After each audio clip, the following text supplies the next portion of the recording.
Yo, oke guys, jadi selamat datang lagi di channelku ya guys ya.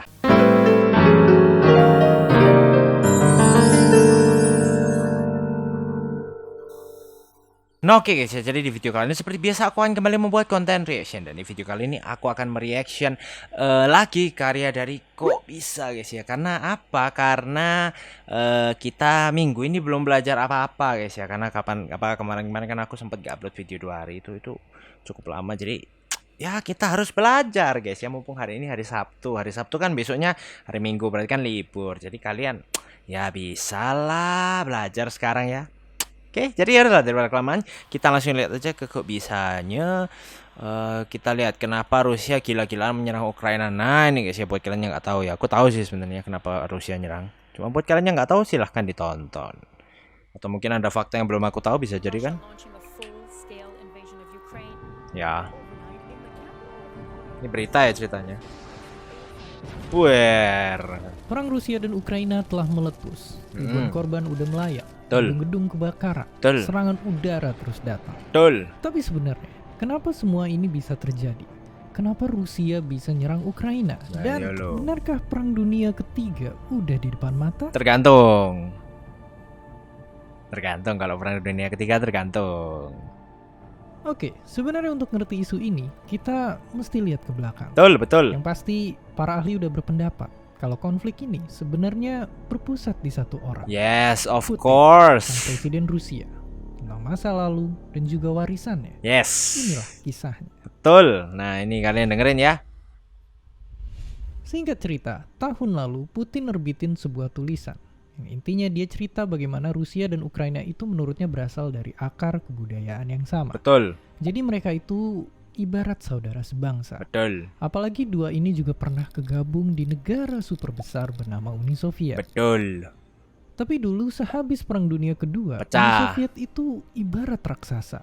Makanya negara-negara barat lalu bersatu bikin geng militer raksasa yang buat jadi penandingnya.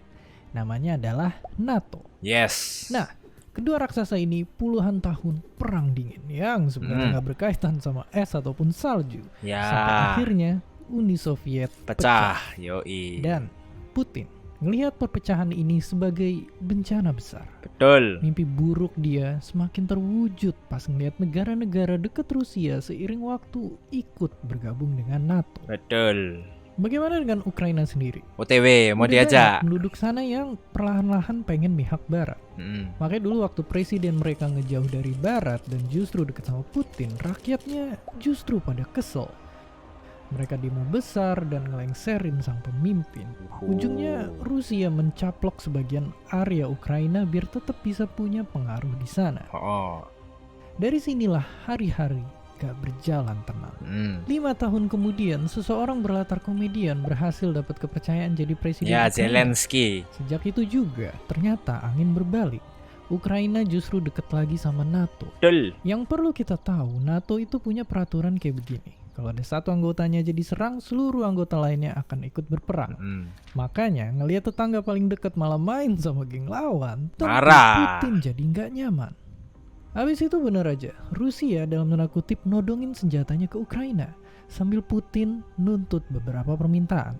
Di antaranya NATO mesti menarik pasukan dan senjata. Ada 3 guys ya kalau nggak salah. Rusia dan NATO nggak boleh nambah lagi anggota baru.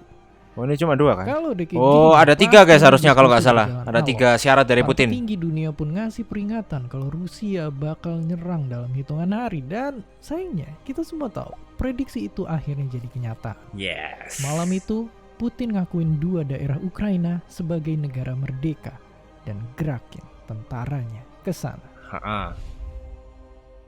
Serangan pertama lalu datang.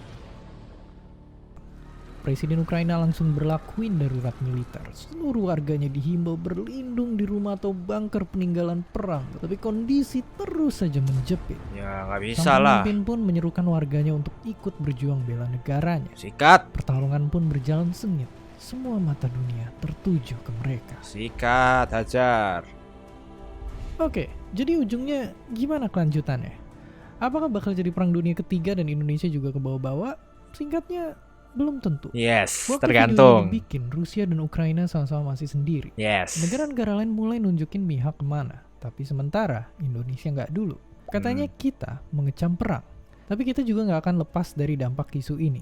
Pastilah. Dolar, harga bahan bakar, sampai harga roti, mie, dan sereal mungkin bakal naik. Ya. Kalau menurut kalian, kartu apa yang bakal dimainin Rusia, Ukraina, dan NATO selanjutnya? Nah, kok ada King? Seperti biasa, terima kasih. Oke, udah kah? Oh iya, udah ya. Oke. Jadi ya itu guys ya, buat kalian yang nggak tahu ya itu penyebabnya. Jadi intinya tuh karena memang dulu Ukraina itu sama Rusia itu jadi satu guys, dan bahkan nih ya, Putin sendiri itu berasal dari Ukraina. Dia lahir di Ukraina kalau nggak salah. Pokoknya intinya dia tuh asli orang Ukraina. Cuma karena kan dulu jadi satu atas nama Uni Soviet itu kan. Nah, that's why ketika Ukraina pisah, Putin itu pengen ya ayolah Ukraina join Rusia gitu loh, pengennya Putin. Nah cuma ternyata kok tiba-tiba Ukraina ini mau nempel sama NATO gitu guys. Makanya Putin kayak, lu kok gitu sih, udahlah gas, sikat, serang begitu guys ya. Intinya seperti Putin ini pengen jajah Ukraina lah intinya gitu. Nah apakah perang dunia akan terjadi? Tergantung guys ya, tergantung apakah Amerika, NATO dan teman-temannya akan menghajar Rusia. Kalau Amerika, NATO dan teman-temannya menghajar Rusia, berarti fix akan terjadi perang dunia ketiga. Tapi kalau misalnya Amerika, NATO dan teman-temannya tidak ikut nyerang, ya maksudnya biarkan masalah Ukraina dan Rusia mereka sendiri yang nangani, nggak akan terjadi perang dunia ketiga guys ya. Makanya belum tentu akan terjadi perang dunia ketiga, tapi bisa saja terjadi perang dunia ketiga karena kelakuan dari Rusia ini. Cuma ya gimana lagi guys, Rusia kan nggak bisa dilawan guys ya. Rusia itu kuat guys ya, Amerika juga kuat sih sebenarnya. Cuma ya nggak usah perang-perang gitulah kalau bisa ya. Semoga kita aman-aman aja. Oke, kita lihat next ke video selanjutnya sekaligus terakhir, karena seperti aku bilang 2 video saja. Ini kok pendek-pendek semua sih. Nah ini apakah cuci darah beneran dicuci? Ya ini aku penasaran juga nih. Cuci darah itu gimana sih prosesnya? Cuci darah. Darahnya masa dicuci, dikeluarin di koslet gitu.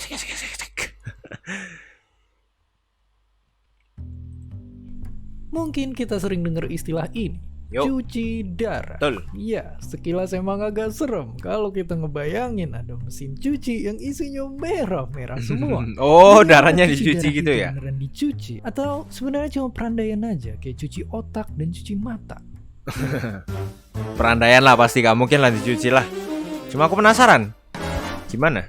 Sederhananya, ya. Ternyata Oh, iya? cuci darahnya beneran dicuci. Oh ya? Tapi yang jelas ini nggak pakai deterjen apa-apa dan nggak perlu dijemur apalagi disetrika. Oh ya, terus gimana dong? Istilah ini sebenarnya ada nama kerennya, yaitu hemodialisa. Nah, Hemodialisa. tapi orang Indonesia yang kreatif banget ini nyederhanain. Cuci darah.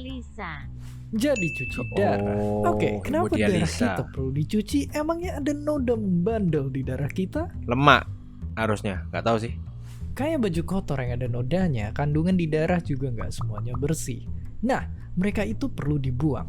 Untungnya ada organ kembar berbentuk kacang merah ini yang dengan baik hati ngefilter darah kita. Betul, Dan aduh buangin sorry. zat-zat yang gak perluin tubuh tiap kita di toilet. Betul. Sayangnya ini gak bisa dilakuin kalau seseorang punya penyakit ginjal. Yes. Contohnya batu ginjal yang kalau parah banget bakal susah keluar dan bisa bikin infeksi bakteri. Betul. Bahkan seremnya bisa sampai nggak berfungsi lagi alias gagal ginjal. Ya. Dan sayangnya nggak kayak kata pepatah, gagal ginjal itu sama sekali bukanlah sukses. Enggak, ginjal beda ya. tertunda. Sukses yang tertunda. Makanya buat gantiin peran sang organ kembar, dokter nyiptain mesin-mesin canggih ini. Cuci darah. Jadi ada dua jarum yang perlu disuntikin ke lengan. Jarum pertama untuk ngambil darah ke mesin. Nah, Isi mesinnya kayak saringan yang punya ribuan serat buat hilangin zat-zat buangan. oke. Terus darah yang udah bersih dialirin balik ke tubuh lewat jarum kedua. Oh, paham. Bayangin ini semua tuh ibarat kalian yang masuk ke ruang BK dengan masalah dan keluar dengan solusi. Ya. Tapi emang cuci darah ini nggak bener-bener bisa ngegantiin peran ginjal. Pastilah. Baik adalah dapetin ginjal baru yang sehat. Betul. Yang sayangnya itu ibarat air di gurun pasir. Ya, alias susah persediaan lah. Itu sangat langka. Susah lah, Dan karena nggak ini bisa ada kejadian dibikin. luar biasa yang mungkin akan mengubah itu semua. Apa? Setelah penelitian puluhan tahun untuk pertama kalinya dalam sejarah, para dokter berhasil operasi masang ginjal babi ke tubuh manusia Ginjal yang babi? ada di otak. Tentu bukan sembarang babi, tapi yang gennya udah diutak-atik biar sesuai sama badan manusia. Dan hasilnya ginjalnya ini berhasil diterima tanpa diserang sistem imun tubuh. Bahkan bisa produksi urin. Keren loh. Meski tentunya metode segila ini masih nyisain tanda tanya besar. Pasti. Apakah karena kita bisa? Ya 100 tahun lagi paling guys. Tapi keren loh kalau bisa. Oke, kalau antara cuci darah pakai mesin, nunggu donor ginjal orang lain yang langka, atau mesti masukin organ babi ke badan sendiri, mungkin pilihan terbaik kita ujung-ujungnya adalah jagain bener ginjal kita. Pastilah. Jangan sampai kita kena penyakit ginjal atau malah dijual buat parah. Jual ginjal parah. Oke, udah ya, tapi memang sih guys ya, kalau kalian tuh masih punya organ yang baik dijaga ya. Apapun itu udah, mata, jantung, paru-paru, ginjal, semua guys ya dijaga. Yang ngerokok, stop ngerokok. Yang minum alkohol, stop minum alkohol. Kayaknya nggak ada deh di umur kalian ya. Atau mungkin ada pun jangan ya guys ya. Jangan, itu nggak bagus buat badan, oke? Jadi udahlah, terima kasih buat kalian semua yang nonton. Jangan lupa kalian like, comment, share, dan subscribe. Jangan lupa juga kalian tonton video gue sebelumnya, oke? Jadi sampai ketemu di video berikutnya guys. Dadah.